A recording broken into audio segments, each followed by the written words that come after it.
Support করবেন না। এই ছেলেটা তো পারতো বাড়ি ঘরে বসে ওই সিপিএম পার্টির মতো সেখানে বাড়ি ঘরে এসি রুমে বসে সে একটা অলরেডি সাব জোনালের চেয়ারম্যান।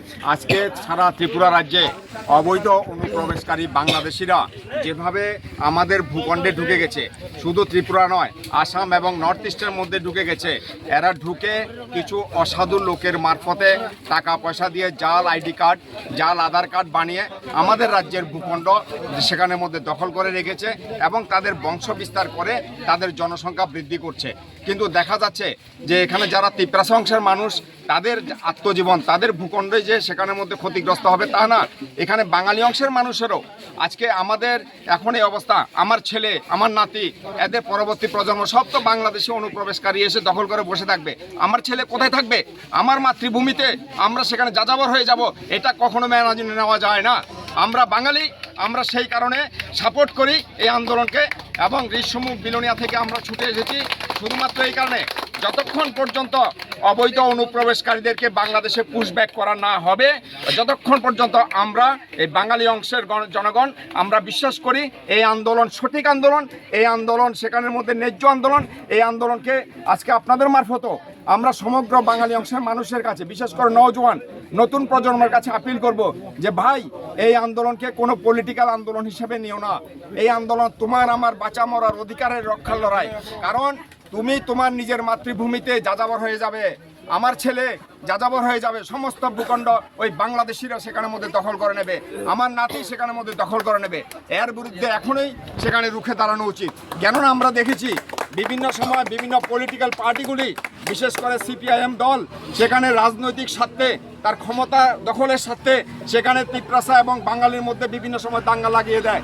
তিপ্রাসা অংশের মানুষকে বিভ্রান্ত করে, বাঙালি এলাকায় গিয়ে তিপ্রাসা অংশের মানুষের বিরুদ্ধে বলে, আবার তিপ্রাসা অংশের মানুষ এখানে এসে বাঙালিদের বিরুদ্ধে বলে। এরা চায় না ত্রিপুরার মানুষের স্বার্থ, এরা চায় না ত্রিপুরার মানুষ ভালো থাকুক। এরা সেখানে শুধুমাত্র এদের একটাই উদ্দেশ্য, ক্ষমতার মসনদ, ক্ষমতাতে টিকে থাকা।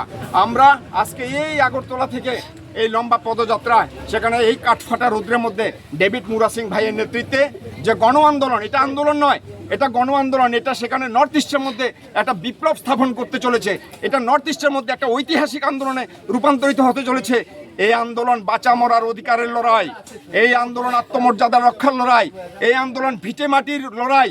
এই আন্দোলনকে যদি কেউ সেখানে ইগনোর করে, এই আন্দোলনকে যদি কায়েমি স্বার্থের কাছে বশীভূত হয়ে এই আন্দোলনকে সেখানে সাপোর্ট না করে, আমরা মনে করব সবচাইতে বড় বরবুক ওইরা, সেটা হোক তিপ্রাসা হোক বাঙালি।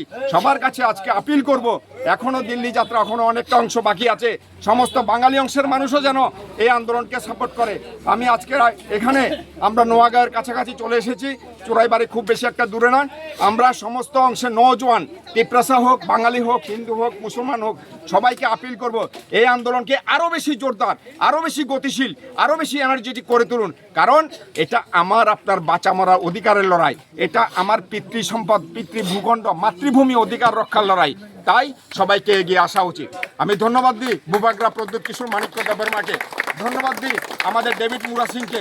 যেই ছেলেটা ছোট একটা ছেলে, বয়সে হয়তো আমার চাইতেও ছোট হবে, কিন্তু এই ছোট্ট ছেলেটা পায়ের মধ্যে হাঁটতে পারে না, পা ফেটে চৌচির হয়ে গেছে এই ক্লান্তির রৌদ্রে, কাঠ ফাটা রৌদ্রের মধ্যে। কেন আপনারা সাপোর্ট করবেন না?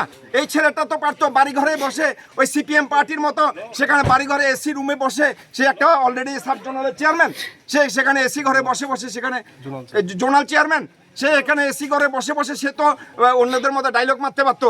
কিন্তু সে আপনাদের অধিকার রক্ষার জন্য, আমাদের মাতৃভূমি রক্ষার জন্য সে সময় ফাইট করে চলছে। আমাদের উচিত অনতিবিলম্বে তাকে সমর্থন করা এবং রাজপথে নেমে আসা, এই আন্দোলনকে জোরদার করে কেন্দ্রীয় সরকারের উপর চাপ সৃষ্টি করা। কেন্দ্রীয় সরকার যেন অনতিবিলম্বে সমস্ত অবৈধ অনুপ্রবেশকারী বাংলাদেশিদের ঘাড় ধাক্কা দিয়ে সেখানে বের করে দেয় ত্রিপুরা রাজ্য থেকে। হামবাই, ধন্যবাদ। কেন আপনারা সাপোর্ট করবেন না?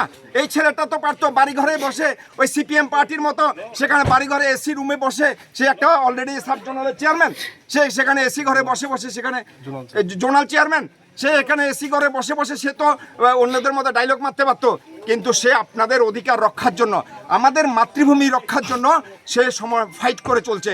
আমাদের উচিত অনতিবিলম্বে তাকে সমর্থন করা এবং রাজপথে নেমে আসা, এই আন্দোলনকে জোরদার করে কেন্দ্রীয় সরকারের উপর চাপ সৃষ্টি করা। কেন্দ্রীয় সরকার যেন অনতিবিলম্বে সমস্ত অবৈধ অনুপ্রবেশকারী বাংলাদেশিদের ঘাড় ধাক্কা দিয়ে সেখানে বের করে দেয় ত্রিপুরা রাজ্য থেকে। হামবাই, ধন্যবাদ।